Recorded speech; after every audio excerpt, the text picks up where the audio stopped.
Students, very good morning to all of you. Namaste, Assalamu alaikum, Sat Shri Akal. Myself Suresh Kumar, and today I am going to take chapter number 3 from class 10th mathematics. The name of the chapter is pair of linear equations in two variables. आज हम इस chapter की exercise 3.1 को करने जा रहे हैं. तो today we are going to solve exercise 3.1. Question number 1 of exercise 3.1 is, what the question says? Question number 1 asks, Aftab tells his daughter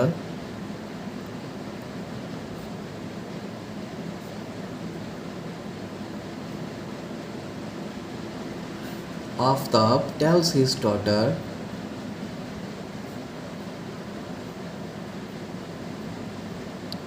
"7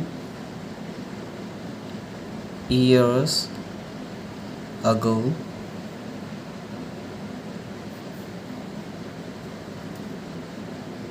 I was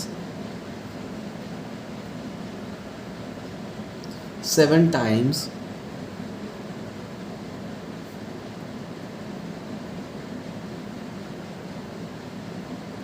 as old as you were then."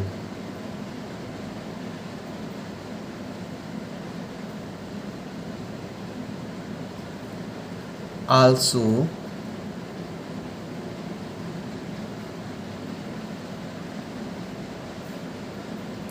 "3 years from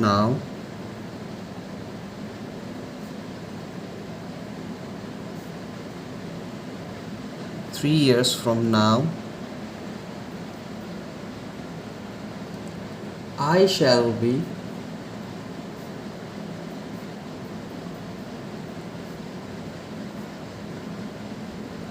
3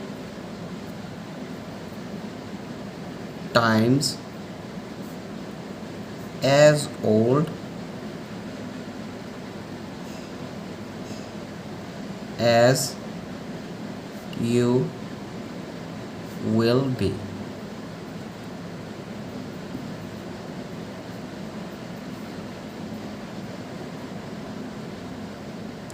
Isn't this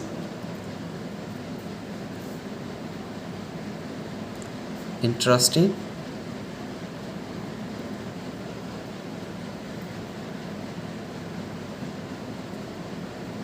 Represent this situation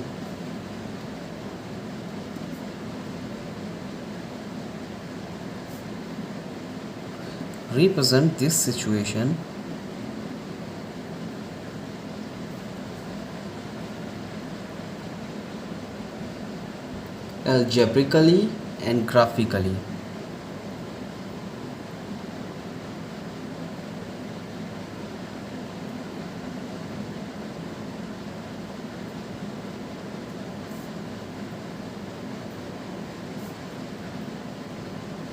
Algebraically and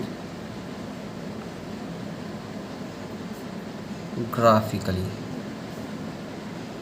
This is the question. कहता है कि आफताब जो है वो अपने बेटी को बता रहा है. क्या बता रहा है?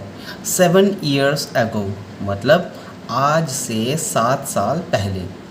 I was 7 times as old as you were then, मतलब आज से 7 साल पहले जो आफताब की उम्र थी उसकी लड़की की उस टाइम की उम्र से 7 गुना ज़्यादा थी. ठीक है, 7 टाइम्स का मतलब 7 गुना, तो 7 गुना ज़्यादा थी. उसके बाद फिर से वो कहता है आल्सो 3 years फ्रॉम नाउ, और आज से 3 साल के बाद में आई shall be 3 times as old as you will be, और कहता है कि आज से 3 साल के बाद में मैं तुम्हारी उम्र का 3 गुना हो जाऊंगा। आज से 3 साल के बाद में जो आपकी उम्र होगी उसका मैं 3 गुना हो जाऊंगा। क्या ये बात इंटरेस्टिंग नहीं है? तो ये वो सवाल कहता है। तो इसी सिचुएशन को आपको दो तरीके से रिप्रेजेंट करना है, एक तो अलजेब्रिकली और दूसरा ग्राफिकली इसको आपको रिप्रेजेंट करना है। तो मैंने जैसा कि आपको बताया है कि आपको सवालों को सबसे पहले समझना पड़ेगा, स्टेटमेंट्स को समझना पड़ेगा, फिर स्टेटमेंट्स के बीच में जो भी कंडीशंस अराइज हो रही है उन कंडीशंस के मुताबिक आपको स्टेटमेंट को इक्वेशन में तब्दील करना पड़ेगा। तो आपको सबसे पहले स्टेटमेंट समझ में आनी चाहिए। तो देखो, सबसे पहले मैं इस पूरे के पूरे सवाल की स्टेटमेंट को समझ के उसको अलजेब्रिकली इक्वेशन के बीच में तब्दील करने की कोशिश करता हूँ। तो देखो, मैं सॉल्यूशन में क्या लिखूँगा। सॉल्यूशन नंबर 1 क्या हो जाएगा। सबसे पहले आपको आफताब की एज का पता नहीं है। क्या पता है आफताब की एज का? मतलब जो फादर है उसकी एज का भी आपको पता नहीं है और डॉटर की एज का भी आपको पता नहीं है। प्रेजेंट एज का कोई भी पता नहीं है। तो सबसे पहले मैं यही सपोज करूँगा कि let the present age of daughter की एज को मैं मान लेता हूँ x और आफताब की एज को, प्रेजेंट एज को मैं y मान लेता हूँ। ठीक है, क्योंकि इनकी एज का पता नहीं है तो आप उसको एक वेरिएबल के साथ में ही डिनोट करोगे। तो वही करने जा रहा हूँ मैं। तो सबसे पहले मैं क्या करूँगा, let the present age of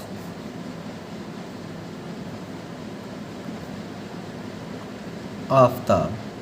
चलो, मैं आफताब की एज को ही सबसे पहले x मान रहा हूँ। Let the present age of Aftab मान लेते हैं x ईयर्स है। क्या है ये? x ईयर्स, या फिर आप इसको सिंपली x के साथ में डिनोट करो। ठीक है, ठीक वैसे ही let the present age of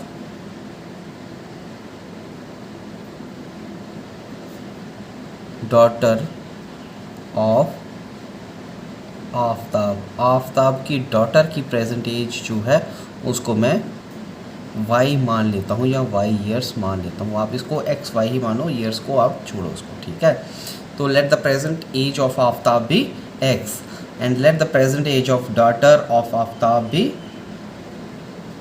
y।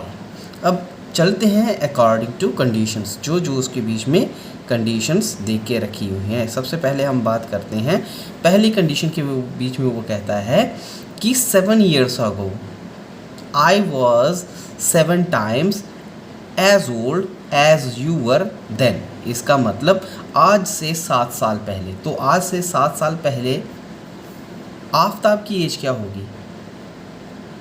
Aftab की एज हो जाएगी x माइनस 7, मतलब उसकी प्रेजेंट एज में से 7 को निकाल दो, है ना। तो आफताब की एज हो जाएगी। ठीक वैसे ही आज से 7 साल पहले एज ऑफ डॉटर क्या होगी? इस टाइम पे तो उसकी y है, तो आज से 7 साल पहले y माइनस 7 हो जाएगी कि नहीं? तो वही करने जा रहा हूँ।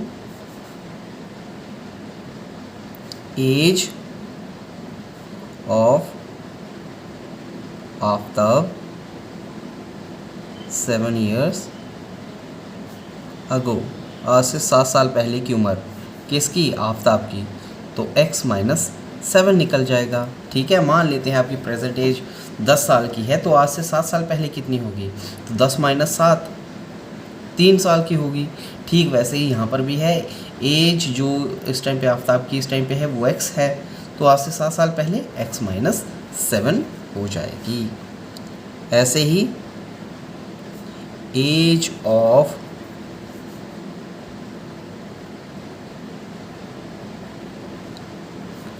डॉटर ऑफ आफताब, ठीक है। उसकी एज क्या हो जाएगी, वो हो जाएगी y-7, यही हो जाएगी ना। तो इतना करने के बाद में आगे वो कहता है कि आज से 7 साल पहले की जो मेरी उम्र है वो आज से 7 साल पहले की आपकी उम्र का 7 गुना होगा। तो पहली इक्वेशन यहाँ पर क्या बन रही है, पहली कंडीशन के मुताबिक चलें तो अकॉर्डिंग टू कंडीशन, जो फर्स्ट कंडीशन आपके पास में अराइज हो रही है, कहता है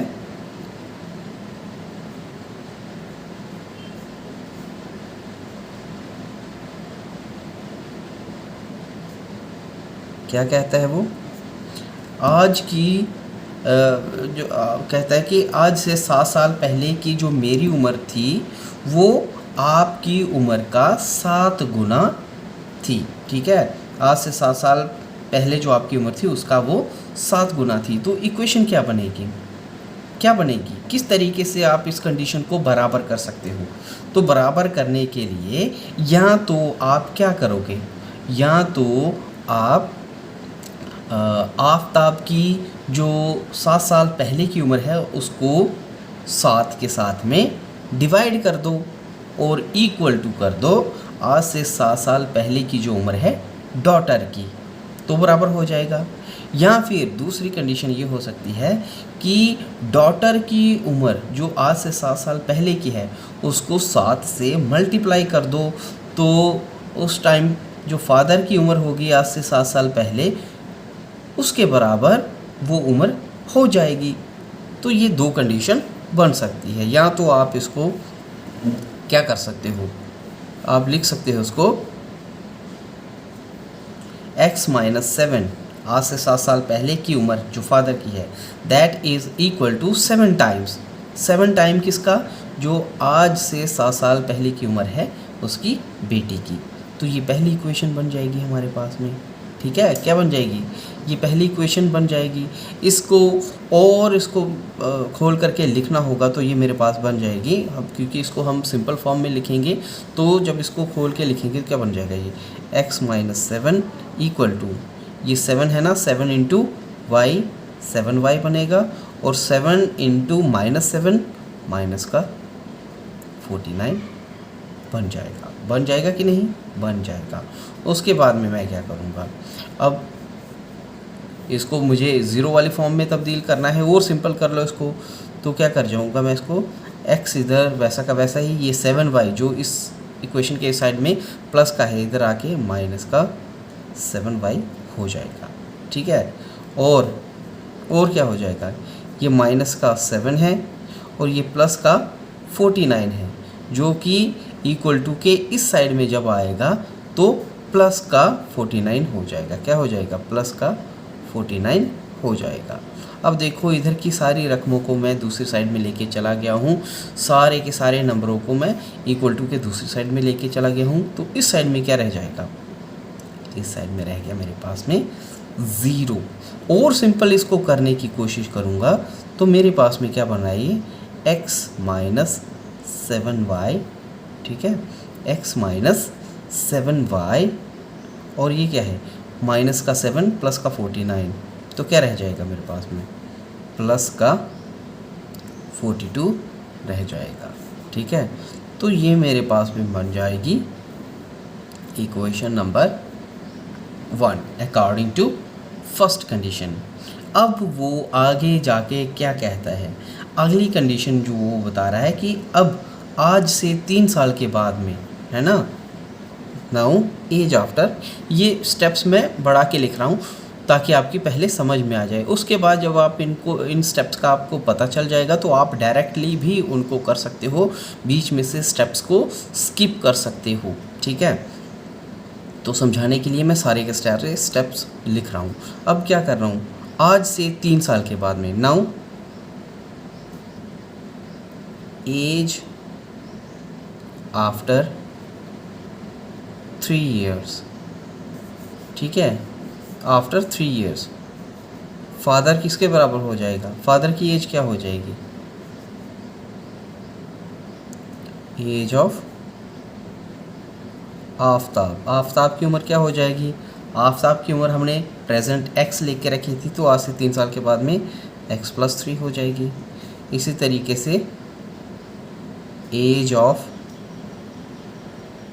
डॉटर, जिसको हमने y लेके रखा था प्रेजेंट एज, तो आज से 3 साल के बाद में y+3 हो जाएगी।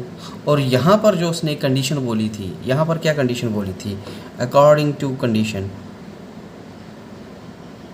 अकॉर्डिंग टू कंडीशन, यहाँ पर जो कंडीशन पैदा हो रही थी वो ये थी कि आज से 3 साल बाद की जो डॉटर की उम्र होगी, ठीक है, उसके 3 गुना के बराबर उसके फादर की एज होगी, ठीक है, आज से 3 साल के बाद में।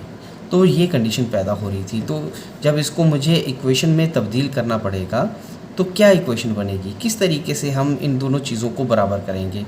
तो आपको किस किस को बराबर करना है? x+3 इक्वल टू y+3 को बराबर करना है। तो बराबर कैसे हो जाएगा? कहता है जो डॉटर की एज थी, ठीक है, डॉटर की एज क्या है आज से 3 साल के बाद में? y+3, उस y+3 का 3 गुना के बराबर उसके फादर की एज होगी आज के 3 साल के बाद में। तो ये हमारे पास में इक्वेशन बन जाएगी। अब इसको और सिंप्लीफाई अगर मैं करूं तो ये x+3 वैसा का वैसा ही, ये मैं सेपरेट कर रहा हूँ इसको, ठीक है, ये आप इतना वाला पोर्शन ये सेपरेट है, ये इसके साथ नहीं है। लेकिन अगर पेज होता तो ये चीज़ें इसके नीचे आती, कहाँ? नीचे की तरफ, ठीक है। तो सॉल्यूशन की तरफ तो मैं नहीं बढ़ रहा, अभी मैं इक्वेशन की तरफ ही बढ़ रहा हूँ। तो x+3 equal to 3 × y 3y और 3 × 3 9, प्लस का 9, ठीक है, क्योंकि ये प्लस का 3 था इसलिए प्लस का 3 × प्लस का 3 प्लस का 9 बन जाएगा। और सिंप्लीफाई उसको करो तो x, क्योंकि ये इसी साइड में, इसको इसी साइड में रहने दो, इस वाली रकमों को इस साइड में आप लेके आ जाओ। तो सबसे पहले 3y आएगा, तो 3y जो कि इधर प्लस का है, इधर आके माइनस का 3y हो जाएगा, ठीक है। दूसरा ये प्लस का 3 है, इसको प्लस का 3 ही रहने दो क्योंकि ये इसी साइड में है। ये प्लस का 9 है, इक्वल टू के इस साइड में आएगा तो माइनस का 9 हो जाएगा। अब देखो इस साइड से मैं सारी रकमों को इस साइड में लेके आ गया हूँ, तो यहाँ क्या रह गया? 0। और सिंप्लीफाई अगर मैं इसको करता हूँ तो ये बन जाएगा x-3y प्लस का 3 माइनस का 9 माइनस का 6 रह जाएगा, इक्वल टू 0। ये मेरे पास में हो जाएगी इक्वेशन नंबर 2। क्या है ये? इक्वेशन नंबर 2, ठीक है। ये थी हमारे पास में इक्वेशन नंबर 1 और ये क्या है मेरे पास में? Equation number 2। अब इक्वेशन नंबर 1 और इक्वेशन नंबर 2 आपके पास में आ गई हैं, ठीक है। तो मैं लिखता हूँ कौन कौन सी इक्वेशन आ रही है हमारे पास में। पेयर ऑफ लीनियर इक्वेशन क्या बना? सबसे पहले इक्वेशन नंबर 1 जो हमारे पास में आ रही है वो क्या आ रही है? देख लो पीछे, x-7y plus 42 equal to 0। x-7y plus 42 equal to 0। ये क्या है हमारे पास में? इक्वेशन 1 है, ठीक है। ये क्या है? इक्वेशन 1। और इक्वेशन 2 क्या आ रही है हमारे पास में? x-3y-6 equal to 0। x-3y-6 equal to 0. This was the equation 2, ठीक है। तो ये हमारे पास में 2 लीनियर इक्वेशंस इन 2 वेरिएबल्स, या फिर आप कह सकते हो pair of linear equations in 2 variable हमारे पास में आ चुके हैं। तो इक्वेशन के बीच में आपने इसको तब्दील कर लिया है कि नहीं। उसके बाद में आपको इसको किस में तब्दील करना है? आपको इसको ग्राफिकल वे में भी करना है, इसको रिप्रेजेंट करना है। और अगर आप इसका सल्यूशन ढूंढना चाहते हो तो वो भी आप ढूंढ सकते हो, कोई सा भी मेथड, अलजेब्रिकल मेथड का यूज़ करके या फिर ग्राफिकल मेथड्स का यूज़ करके आप इसके सल्यूशन को भी ढूंढ सकते हो। तो एल्जेब्रिकली हमने कंडीशंस को रिप्रेजेंट कर लिया है। अब चलते हैं graphically representation of the situation. तो ग्राफिकल रिप्रेजेंटेशन के लिए हमको हर एक इक्वेशन का ग्राफ बनाना पड़ेगा। तो देखो, ग्राफ बनाने के लिए मुझे x और y की कुछ वैल्यू चाहिए होंगी। तो मैं दोनों इक्वेशंस को अलग अलग पकड़ूंगा, कुछ इस तरीके से सॉल्व करूंगा। टेबल बनाऊंगा दोनों इक्वेशंस के लिए, जिसमें x की वैल्यू और y की वैल्यू भी आएगी। कम से कम 2 या 3 वैल्यूज़ जो हैं वो हमको चाहिए होंगी, x और y की वैल्यू, और ये आपने निकाली भी हैं, हमने पीछे किया भी है इसको।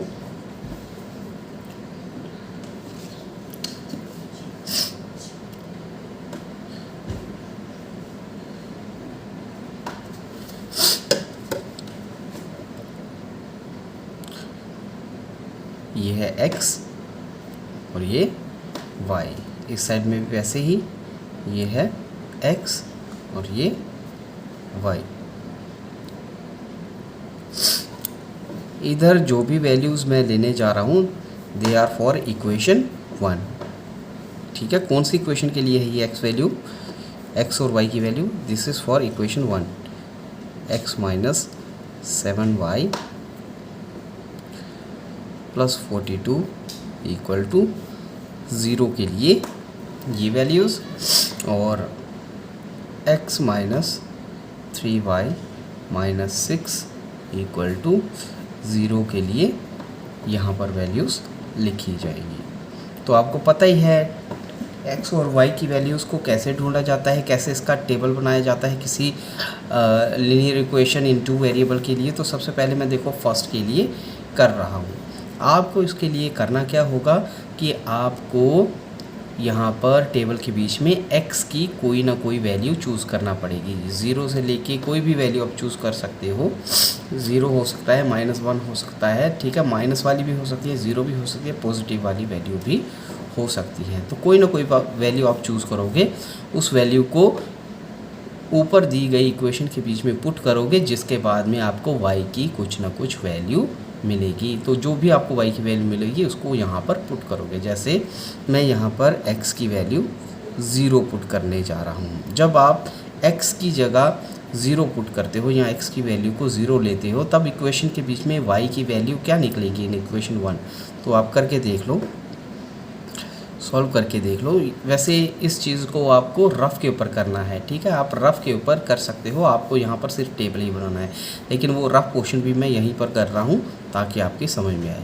तो देखो मैं इस इक्वेशन के बीच में, तो x की जगह आप क्या भरोगे 0, ठीक है, माइनस 7y वैसा का वैसा ही प्लस 42 इक्वल टू 0। यही इक्वेशन थी, सिर्फ x की जगह आपने 0 भरा है। तो आगे जाके क्या हो जाएगा, 0 जिस भी नंबर के बीच में प्लस किया जाए, ऐड किया जाए, कोई फ़र्क नहीं पड़ता है। तो आपके पास में ओवरऑल क्या रह जाएगा, -7y प्लस 42, यही रहेगा ना, यही रहेगा। तो आगे जाके क्या हो जाएगा, यही चीज़ आप लिख सकते हो, -7y इक्वल टू ये प्लस का 42 था, इधर आके माइनस का 42 हो जाएगा। तो जो यहाँ पर देख रहे हो कि माइनस इधर भी है, माइनस इधर भी है, तो माइनस माइनस प्लस हो जाएगा। दूसरी साइड में y equal to 42 divided by 7, क्योंकि यहाँ पर ये 7 इसका न्यूमरेटर है, इधर आके ये डिनोमिनेटर बन जाएगा। 7 यहाँ पर कॉफिशिएंट है, ठीक है, और ये मल्टीप्लाई हो रहा है, इधर जाके ये डिवाइड का बन जाएगा। तो 7 1 7, 7 6 42 होता है। तो यहाँ पर आपके पास में y की क्या वैल्यू आई, 6 आ रही है, पहली वैल्यू। तो जब आप x को 0 मानते हो तो उस टाइम पे आपको y की वैल्यू 6 मिलती है। क्या मिलती है, 6 मिलती है। उसके बाद फिर से कोई वैल्यू पुट करके देख लो। अब मान लेते हैं आप x की जगह 1 ले रहे हो, ठीक है, x की जगह क्या ले रहे हो, 1 ले रहे हो। लेकिन अगर आप इसमें 1 लेते हो तो आपके पास में जो जवाब है वो y की वैल्यू जो है वो शायद पॉइंट में आना शुरू हो जाए। तो आप पॉइंट वालों को अवॉइड करो, क्योंकि पॉइंट वाले जो नंबर होते हैं उनको ग्राफ के ऊपर रिप्रेजेंट करना थोड़ा मुश्किल हो जाता है। तो आप यहाँ पर ज़ीरो की जगह 1 की जगह अब आप 7 ले सकते हो, ठीक है। तो देखो मैं 7 लेने जा रहा हूँ x की जगह। अगर आप 1 लोगे, ऐसा नहीं है कि आप पॉइंट वाले नंबरों को रिप्रेजेंट नहीं कर सकते हो ग्राफ पेपर के पर, सिर्फ इतना है कि थोड़ा मुश्किल हो जाता है उसको, उसके लिए ग्राफ को प्लॉट करना। वरना आप प्लॉट तो कर ही सकते हो, लेकिन थोड़ा आसान बनाने के लिए हम पॉइंट वाले नंबरों को अवॉइड करेंगे, ताकि इजीली आप नंबरों को वहाँ पर लोकेट कर पाओ ग्राफ पेपर के ऊपर। तो अब मैं x की जगह क्या लेने जा रहा हूँ, 7 लेने जा रहा हूँ। तो जब आप x की जगह 7 लेते हो तो इस इक्वेशन के बीच में y की वैल्यू क्या आती है। सबसे पहले x की जगह क्या भर रहे हो आप, ये फर्स्ट ये सेकंड, x की जगह भर रहे हो अब आप 7, क्योंकि x आप 7 ले रहे हो। तो x की जगह लिखा 7 माइनस 7y प्लस 42, ठीक है। इक्वेशन 1 में आपने सिर्फ x की जगह 7 भरा है।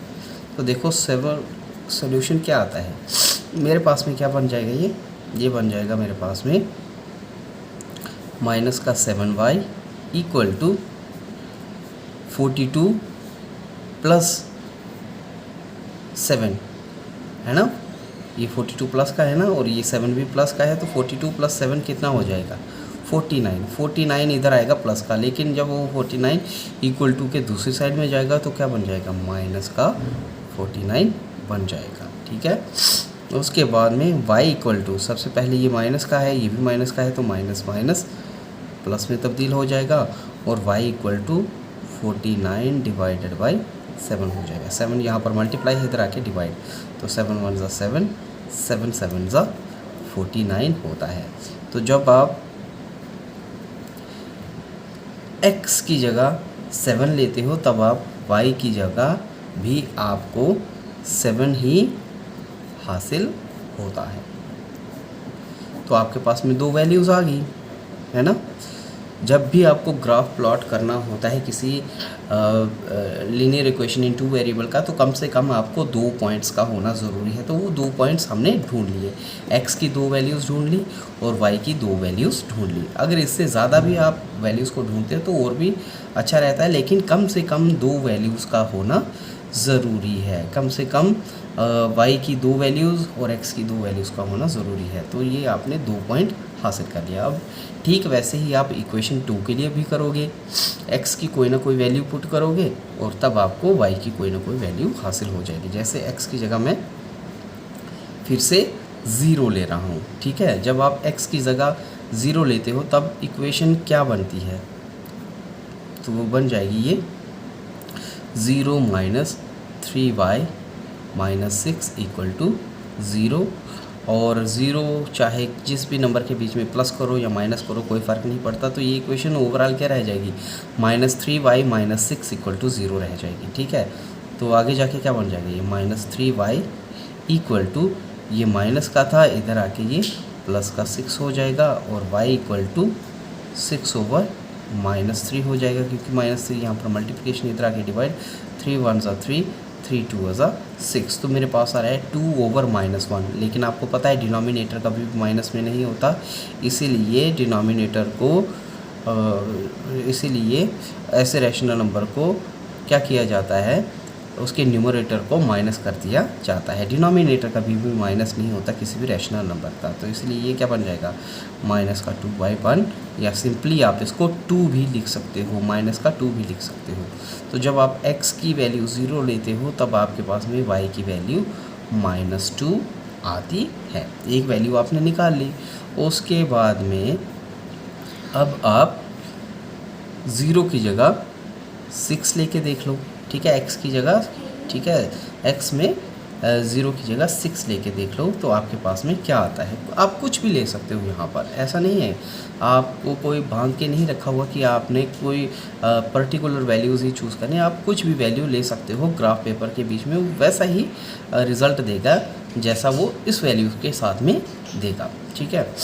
तो कर लेते हैं। जब आप x को 6 मानते हो तो क्या आती है आपके पास में वैल्यू, इक्वेशन के बीच में पुट कर लो। x की जगह आ गया 6 minus 3y minus 6 equal to 0।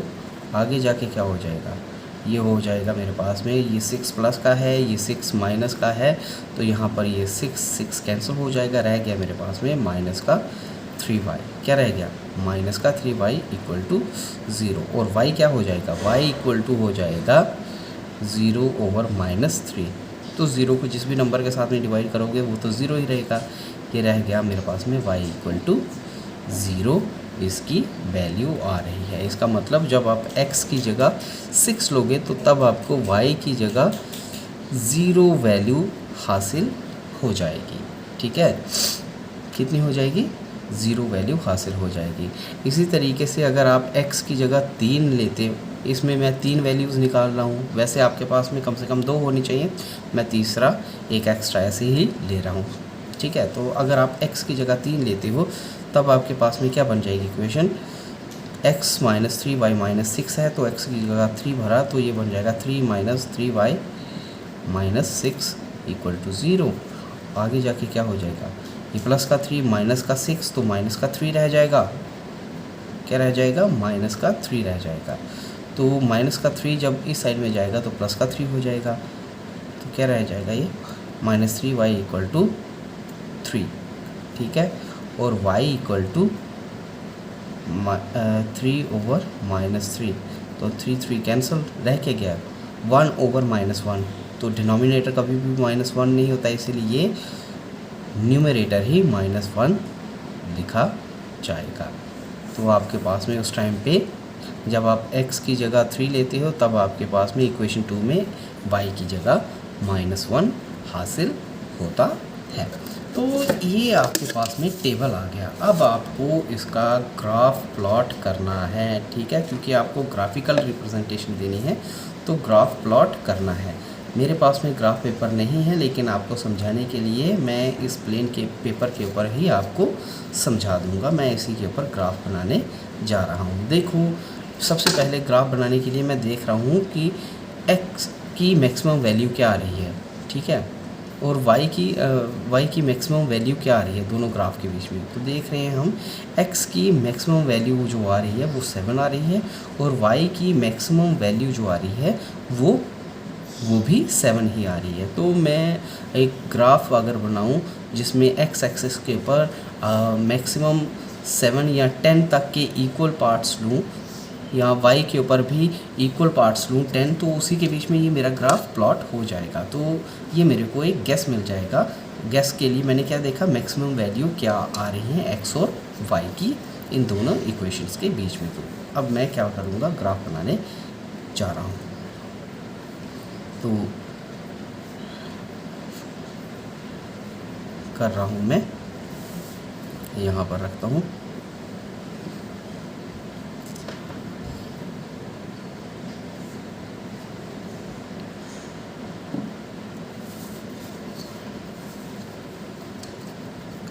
Degree के एंगल के ऊपर है ना।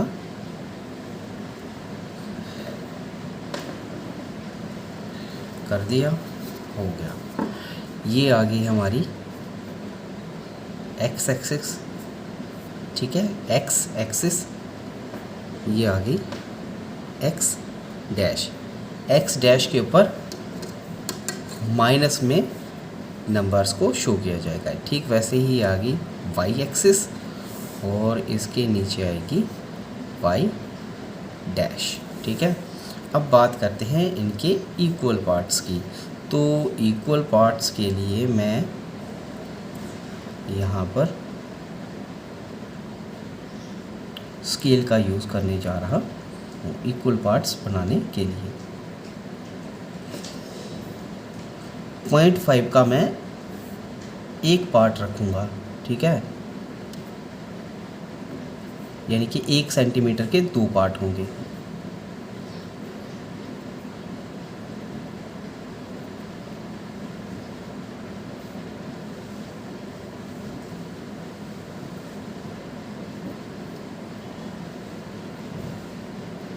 आपको इस तरीके से भी बनाना आना चाहिए। वैसे आपके पास में ग्राफ पेपर होगा, उसके ऊपर थोड़ा आसान हो जाता है। मैं इसी के ऊपर समझाने की कोशिश करूँगा।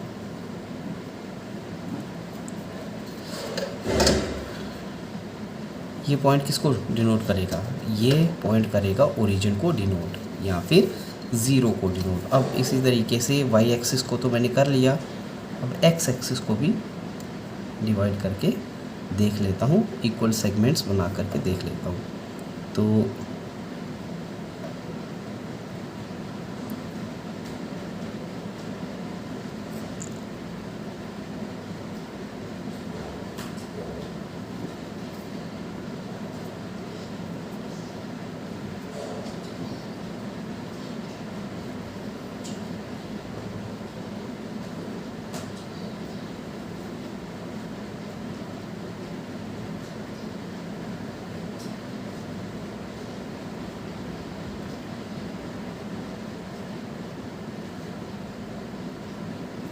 ये मेरे इक्वल सेगमेंट्स बन गए, ठीक है।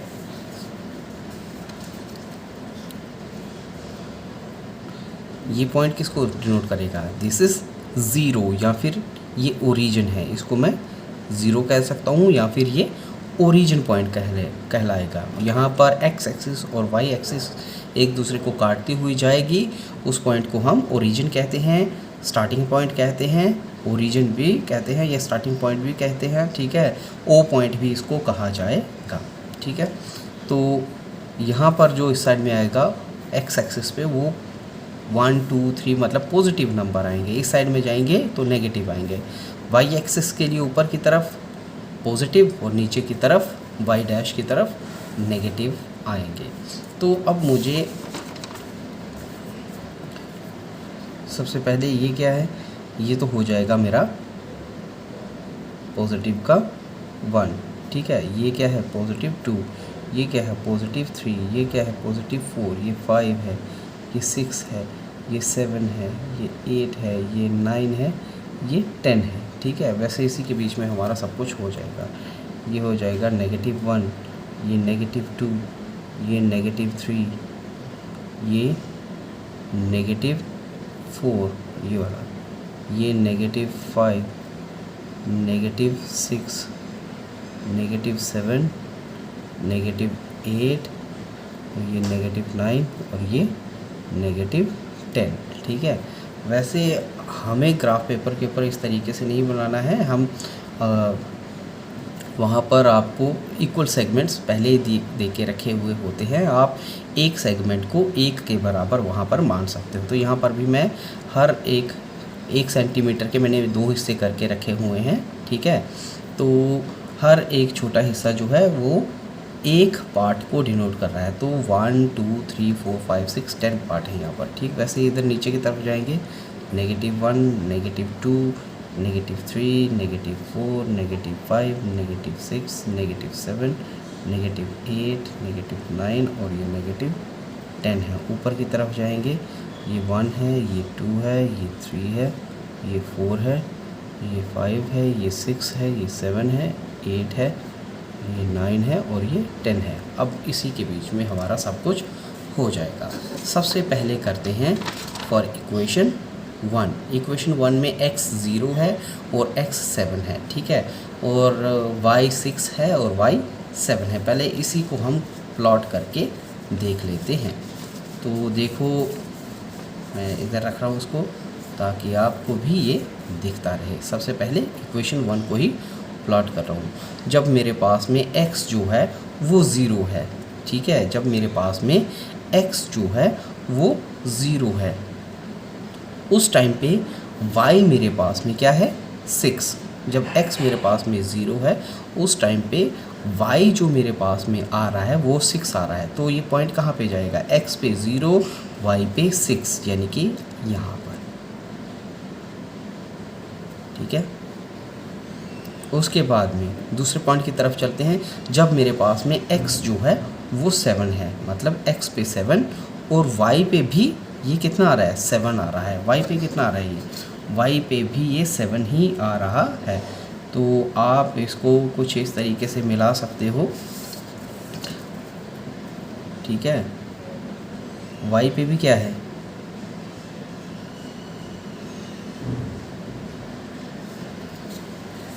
y पे 7 है और x पे भी 7 है। तो x पे भी 7, यानी कि दोनों साइड से आप लाइनों को अगर डॉटेड लाइन को अगर ड्रॉ करोगे, जहाँ पर भी वो लाइन कट करेगी तो वहाँ पर ही वो पॉइंट लोकेट हो जाएगा। इसका मतलब ये दूसरा वाला पॉइंट ये आ गया। ठीक है, तो आपने पहली इक्वेशन के दोनों पॉइंट्स को लोकेट कर लिया है। और क्या, x पे 0, y पे 6 वो पॉइंट आएगा यहाँ पर।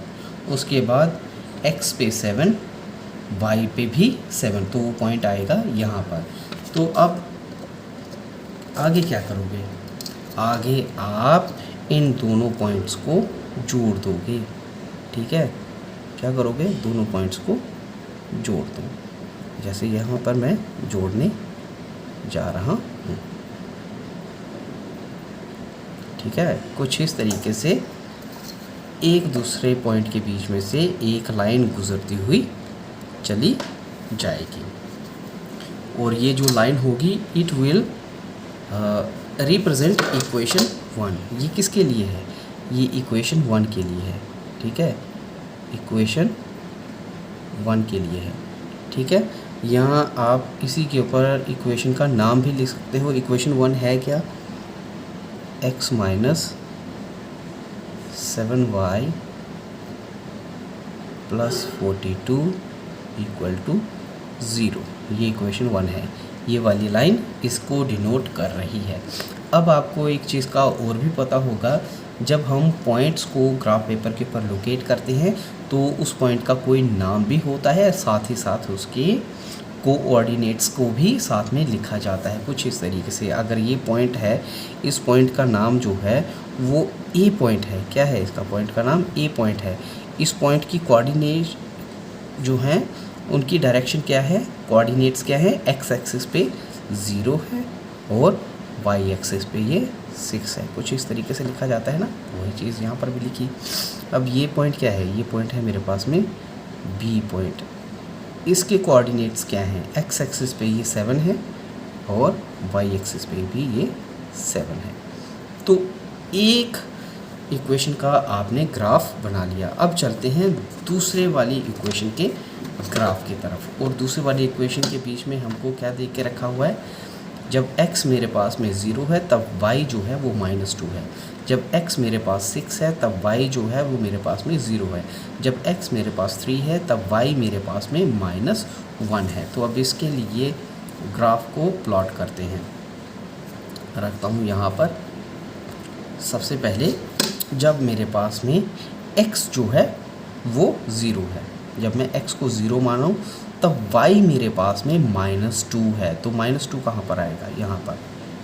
ये आ गया मेरे पास इसका पहला पॉइंट। ठीक है, उसके बाद में जब x मेरे पास में 6 है, जब x मेरे पास में 6 है तब y मेरे पास में 0 है। ठीक है, तो इसका मतलब कहाँ पे आएगा, बताओ भाई, किस नंबर पे आ जाएगा पॉइंट मेरा। वो पॉइंट आ जाएगा इसी एक्सिस के ऊपर, एक्स के ऊपर ही वो पॉइंट लाई करेगा। ठीक है कि नहीं। x पे 6 है, y पे ये 0 है। y पे 0 मतलब y पे ये 0 और x पे 6, तो ये यहीं पर ही चला जाएगा। ठीक है, तो 6 एक्स एक्सिस के ऊपर 6 पे ही आ जाएगा। उसके बाद में जब मेरे पास में x जो है वो 3 है, ठीक है, x जो है वो 3 है, उस टाइम पे y जो है वो मेरे पास में -1 है।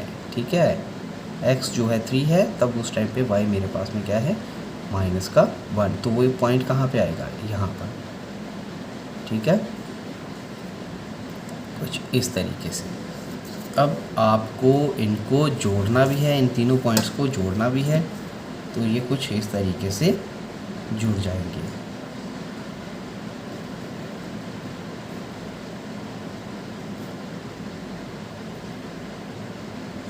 ठीक है, कुछ इस तरीके से जुड़ जाएंगे। तो जुड़ने पे ये हमको किस तरीके की लाइन दे रहे हैं, ए बी ये पॉइंट था, इसको मैं मान लेता हूँ सी पॉइंट। क्या है ये है मेरे पास में सी पॉइंट, ये है सी पॉइंट। ठीक है, इसका कोऑर्डिनेट्स क्या है मेरे पास में, कोऑर्डिनेट्स हैं इसका x मेरे पास में 0 है, y उस टाइम पे -2 है। x मेरे पास 0 है, y उस टाइम पे -2 है, तो ये इसका C पॉइंट निकल जाएगा। ठीक है, ये C पॉइंट है। उसके बाद ये है इसका D पॉइंट।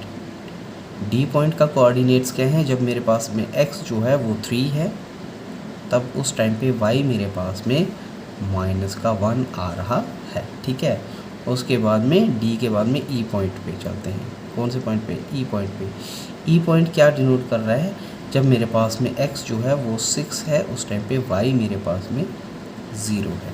ठीक है, तो इस तरीके से आपके पास में, हाँ, ये जो डॉटेड लाइन है आप पेंसिल के साथ में बनाओगे इसको, तो उस टाइम पे डॉटेड लाइन जो आपने पॉइंट्स को लोकेट करने के लिए लगा के रखी हुई होती हैं, है ना, डॉटेड लाइंस पॉइंट्स को लोकेट करने के लिए लगाई जाती हैं अक्सर।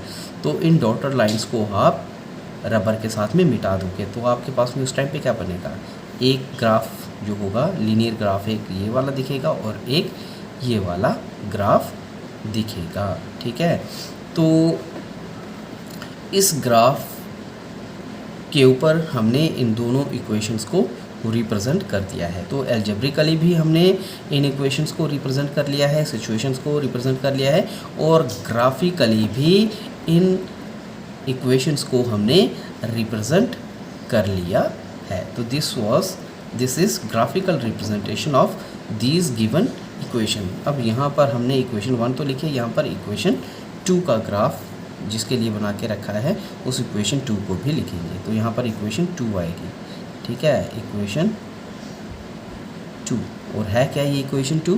इक्वेशन 2 है मेरे पास में x - 3y - 6 = 0। ठीक है, तो इस तरीके से हम ग्राफिकली भी रिप्रेजेंट कर सकते हैं किसी सिचुएशन को। अब यहाँ पर आप इन ग्राफ को अगर ध्यान से देख रहे हो तो ये ग्राफ जो है आगे जाके, है ना, अगर हम इनको एक्सटेंड करने की कोशिश करेंगे तो ये आगे जाके ज़रूर कहीं ना कहीं इंटरसेक्ट ज़रूर करेंगे। क्या करेंगे? इंटरसेक्ट ज़रूर करेंगे। इंटरसेक्ट ज़रूर करेंगे कब, है ना, ये टेढ़ी लाइंस हैं, these are not parallel lines. अगर ये पैरेलल लाइंस नहीं है तो एक्सटेंड करने पे ये कहीं ना कहीं ये दोनों की दोनों इक्वेशंस की जो लाइन ग्राफ हैं वो एक किसी कॉमन पॉइंट पे कट करेंगे। जहाँ पर भी वो कट करेंगे वो कॉमन पॉइंट हमको एक्स एक्सिस पे x की वैल्यू देगा और y एक्सिस पे y कोऑर्डिनेट पे y की वैल्यू देगा। मतलब वहाँ पर हमको x और y की एक ऐसी वैल्यू मिलेगी जो कि दोनों इक्वेशंस के बीच में अगर भरी जाए तो दोनों इक्वेशंस को वो सेटिस्फाई करेंगे। ठीक है, यानी कि यूनिक सॉल्यूशन यहाँ पर इसका निकलने वाला है। ग्राफिकल रिप्रेजेंटेशन से हमको यहाँ पर वो चीज़ें साफ साफ नज़र आ रही हैं।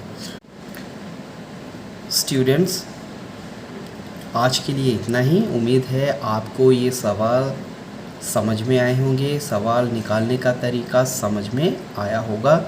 स्लो ज़रूर हैं, हम स्लो ज़रूर चलते हैं, लेकिन हमारा मकसद यही होता है कि आपको सवाल जो है वो अच्छे तरीके से समझ में आ जाए। तो इस उम्मीद के साथ में कि आपने कुछ ना कुछ ज़रूर समझा होगा, इन सवालों के साथ में तरीका ज़रूर समझा होगा। तो आज के लिए इतना ही। कल फिर हाज़िर हो जाएंगे इसी के अगले कुछ सवालों को लेकर के, इसी एक्सरसाइज के कुछ अगले सवालों को लेकर के। तब तक के लिए शुक्रिया, थैंक यू, धन्यवाद। घर में रहिए, सुरक्षित रहिए।